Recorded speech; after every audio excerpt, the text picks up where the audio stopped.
Mahal na mahal kita. At hindi na ako makapaghintay na ikasal sa'yo bukas. Ako rin.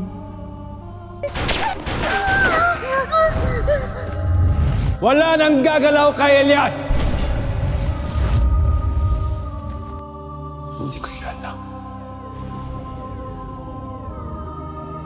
Kaaway ko siyang maktal. Hindi pinatay ng anak ko ang asawa mo. Hindi niya kayang gawin yon. Hindi ko siya pinalaking maging katulad mo.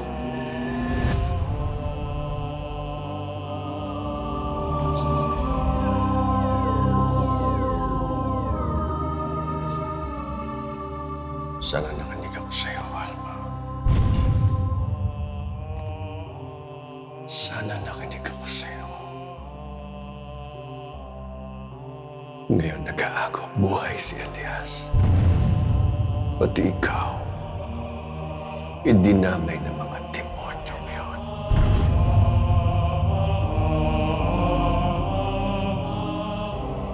Pagbabayaran nila ang ginawa nila sa inyo.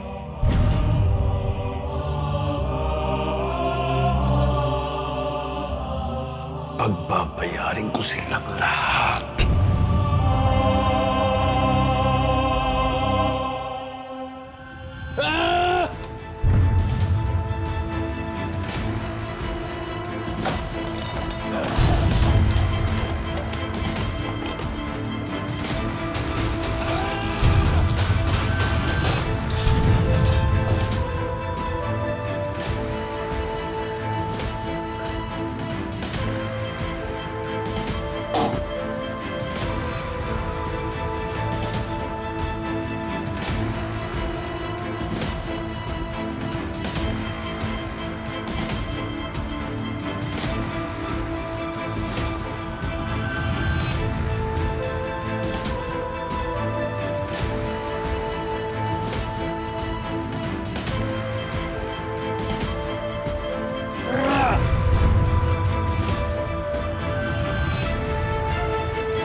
Ba yan? Talo na naman.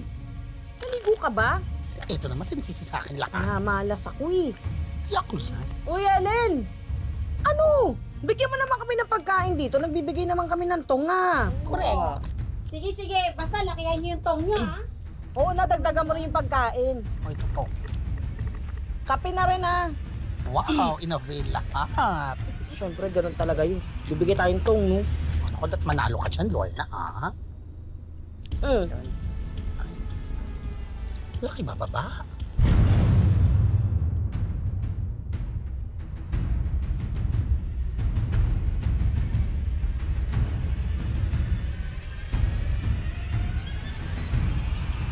Ito na ba ang barangay Palangga?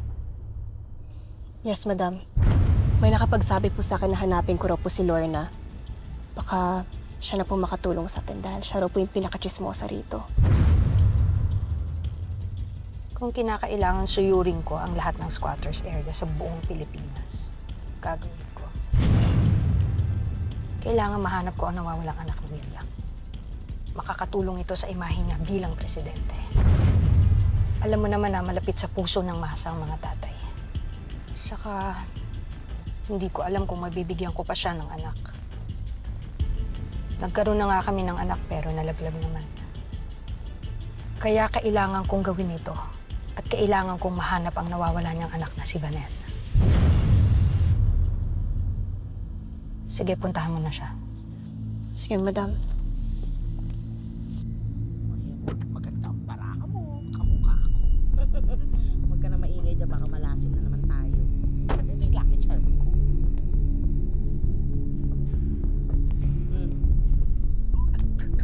Ano dyan?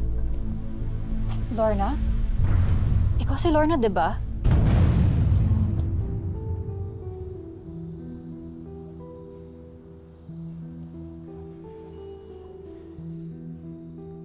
Pwede ba kitang makausap? Bakit niyo hinahanap si Lorna? Ano ang problema? Maraming tama ng balitin mo ang anak ninyo sa inyo.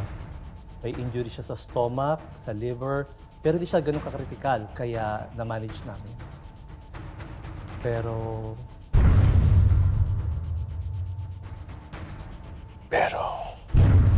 The patient is suffering from bilateral kidney injuries. Parehong tinamaan ng kanyang bato. At nanganganib siyang magkaroon ng kidney failure. Ang sinasabi niyo ba hindi niyo kayang iligtas ang anak ko?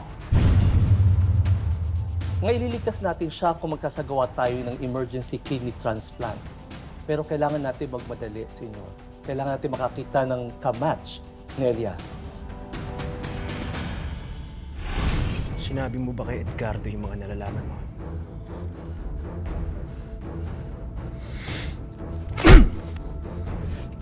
Traidor kang gago ah! Bakit ka umamin ha? Bakit ka umamin? Nasaan ako? Kuya Miguelito, sa ospital po tayo. Sila Aling Alma, sila kay Marton. Hindi ko po alam kung sino pa yung mga nakaligtas eh. Bakit ba ayaw nila tayo tigilan? Bakit na, Tol? Hindi pa tayo tapasan! Hoy! Ay, Teka lang! Oy! Tama na yan! Oy! Tama na yan! Anong pinagdiriwa mo, Calvin? Sa tingin mo, tagumpay ang misyon natin? Ang yabang mo rin magsalita no? Wala ka namang nagawa nung nagharap kayo ni Edgardo. Pagkatapos ng lahat ng masalimuot na dinanas mo, Elias, ito na lang ang tanging bagay na magagawa ko para bumawi sa'yo. Bilang amang